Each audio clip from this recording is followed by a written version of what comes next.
দেখুন বন্ধুরা, আমি যখন সকাল সকাল উঠে নিয়ে কিচেনে গেলাম তো দেখলাম মা কিন্তু গাজর গ্রেট করছে, আর একটা গাজর গ্রেট করেও নিয়েছে। ওটাই আমি তোমাদেরকে দেখাচ্ছি, কত ভালো ভালো গ্রেট হয়েছে, একদম মিহি মিহি। তার সাথে আমি কিন্তু সকালে উঠে চাও বানাচ্ছিলাম। এই দেখুন চাটা কিন্তু অলমোস্ট বনতে এসেছে। আর দেখুন তারপর মা কিন্তু পেঁয়াজও কাটতে লাগলো, দিবে সব কিছু।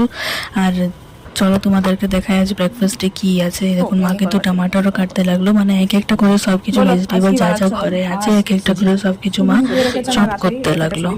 তার জন্য মা এখন গাজর গ্রেট করে রেখেছে, এখানে পেঁয়াজ কেটে রেখেছে, আবার এখানে টমাটোরও কাটছে। তো এগুলো সব দিবে, যা যা আছে আমার ভেজিটেবলস আনতে ধরে আনন্দ চান ঠান করে একদম সব কিছু হাগা মোটা ব্রাশ করা চান করা সব হয়ে গেছে। আর দেখো আমার চা বলছে, এখন আমি চা করছি সব কিছু করবার পর, তারপর ব্রেকফাস্ট করবো।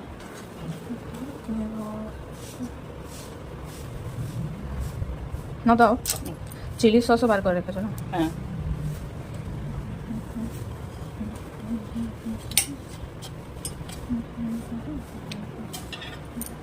চিলি সসটা দিলে ভালো লাগে খেতে আর কি।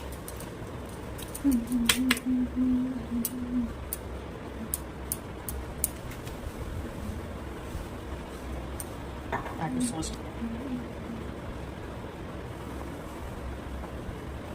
হয়ে গেল? না, আচ্ছা, নুন চিনি সব দাও, গুঁড়ো লঙ্কাও দিবা। একটু দিয়ে দিচ্ছি, একটা নুনটা দিয়ে দিই, একটু মির্চিটাও দিয়ে দিই, একটু সাদা বানাবো না, হলদি না, দিতেও পারো, কোনো প্রবলেম নাই। একটু দিচ্ছি। হালকা দিবা, ওটা তো বেশি লাগে। জিরাটা, হ্যাঁ, একটু কম দিও। জিরা দিলে খুব ভালো গন্ধ আছে আর খাবার অল্প হয়ে যায়, ওজন হয়ে যায়। বাস, মিক্স করি।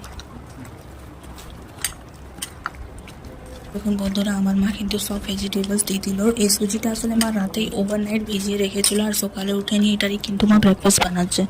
সব কিছু এটাতে ভেজিটেবলস মিলিয়ে দিল, গাজর গ্রেট করা, পেঁয়াজ, তারপর লঙ্কা, তারপর আর টমেটো অ্যান্ড নুন, লঙ্কা গুঁড়া, চিলি সস, টমেটো সস।